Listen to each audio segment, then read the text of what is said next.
Hello everyone, welcome to one stop study, a unique way of learning. देखिए, आज की class में हम करंट अफेयर्स 2024 स्टार्ट करेंगे और इसमें हम क्लास 1 डिस्कस करेंगे और इसमें हम करंट अफेयर्स से रिलेटेड एक टॉपिक देखेंगे जिसमें कि हम नासा ने रिसेंटली ओसिरिस एपेक्स नाम का मिशन जो कि स्टार्ट किया है, ये क्या है और इसको क्यों स्टार्ट किया गया है, इसके बारे में हम डिस्कस करेंगे। तो आप सभी का स्वागत है हमारे YouTube channel one stop study पर।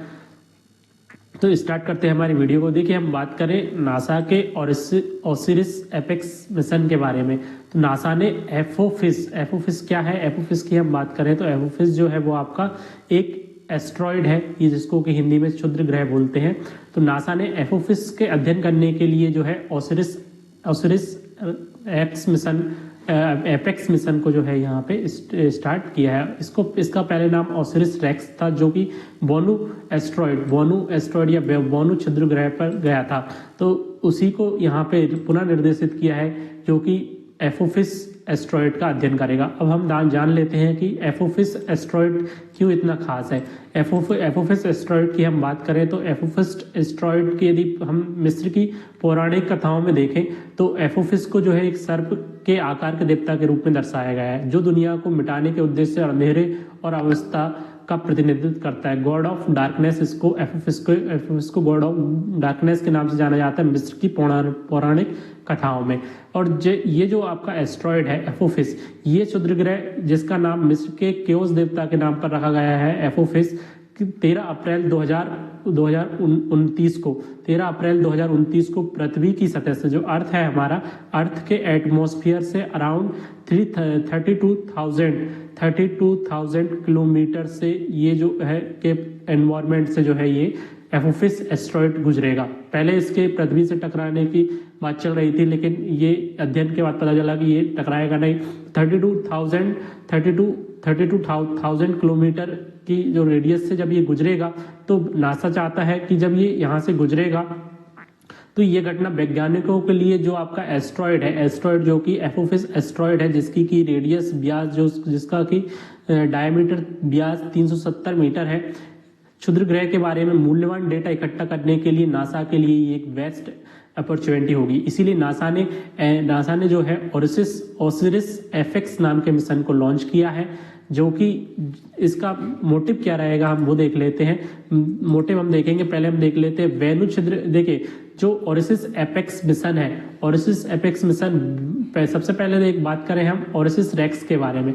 और इसके पहले जो नासा ने मिशन लॉन्च किया था और ओसिरिस रेक्स, वो लॉन्च किस लिए किया गया था, ये वेनु एस्ट्रॉयड के 7 वर्ष के लिए सफलतापूर्वक मिशन को पूरा करने के लिए ओसिरिस रेक्स को लॉन्च किया गया था। और उसने सफलतापूर्वक वेनु एस्ट्रॉयड पे सफलतापूर्वक मिशन कंप्लीट करने के बाद सितंबर 2023 में जो है पृथ्वी पर लौट आया है।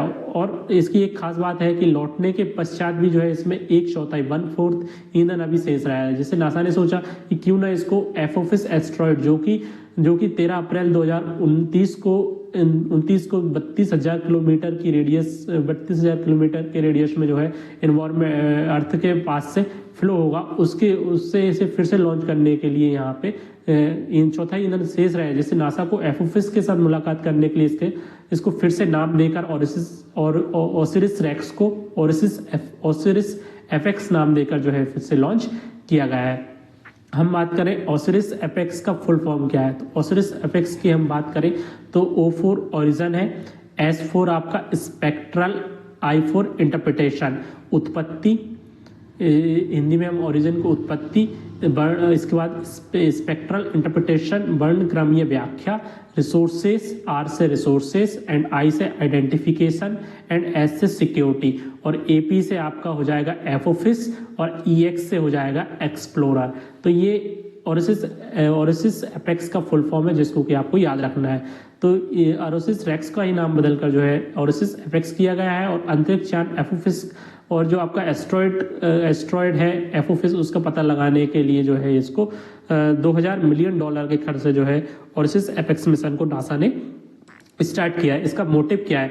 इसका मोटिव देखिए, जब ये आपका एपोफिस एस्ट्रॉयड पृथ्वी के रेडियस से गुजरेगा तो उस समय एपोफिस की हम बात करें तो उस समय जैसे ही एपोफिस पृथ्वी के करीब आएगा, महत्वपूर्ण जानकारी निकालने के लक्ष्य के साथ ओरिसिस एपेक्स जो है इसकी सतह के 25 मीटर के बाहर 25 मीटर के भीतर पहुंच जाएगा और पृथ्वी के गुरुत्वाकर्षण के साथ संपर्क होने पर जो आपके एपोफिस एस्ट्रॉयड है उसमें क्या परिवर्तन होगा, उसकी सरफेस कैसे चेंज होगी, ये सब अध्ययन जो है यहाँ पे और ये ओसिरिस एपेक्स मिशन जो है यहाँ पे एपेक्स मिशन जो है यहाँ पे करेगा। ये संपर्क भूकंपीय घटनाओं को ट्रिगर कर सकता है और क्षुद्र ग्रह कक्षा और ढूंढने में भी जो है यहाँ पे बदलाव हो सकता है। तो इन्हीं सभी का अध्ययन जो है ओसिरिस एपेक्स मिशन के तहत नासा इस एस्ट्रॉयड पर जिसको कि एपोफिक्स का नाम दिया गया उस पर यहाँ पे आपका स्टडी करेगा। तो ये सारे पॉइंट हमको ओरिसिस एपेक्स मिशन के बारे में याद रखने हैं जिनको कि हमने यहाँ पे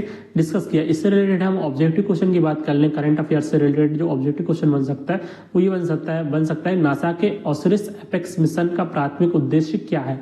शुक्र का अन्वेषण करना, क्षुद्र ग्रह वेन्यू का अध्ययन करना? नहीं, यहाँ पे देखिए इसका अध्ययन करना नहीं है, यहाँ पे देखिए शुक्र का अन्वेषण करना ये नहीं है। क्षुद्र ग्रह वेन्यू का अध्ययन करना, वेन्यू के अध्ययन करने के लिए जो है यहाँ पे हम देख रहे थे कि ओसिरिस रेक्स को लॉन्च किया गया था और क्षुद्र ग्रह एपोफिक्स का अध्ययन करने के लिए इसी को चेंज करके सितंबर में ये लौट आया था। 7 साल का अध्ययन करने के बाद उसी को चेंज करके जो नया नाम दिया गया है वो आपका ओरिसिस एपेक्स नाम दिया गया है। और ये जो है जो कि एपोफिस एस्ट्रॉयड के अध्ययन की जांच करने के लिए जब ये पृथ्वी के इन्वायरमेंट से गुजरेगा तो उस समय जांच करने के लिए जो है इसको भेजा गया है। तो ये सारे पॉइंट हमें याद रखने हैं और इसका जो सही आंसर होगा क्षुद्र ग्रह एपोफिक्स की जांच करने के लिए जो है ओरिसिस एपेक्स मिशन नासा के द्वारा भेजा गया है। तो ये ऑल अबाउट था इस करंट इवेंट न्यूज के बारे में जिसको कि हमने यहाँ पे डिस्कस किया।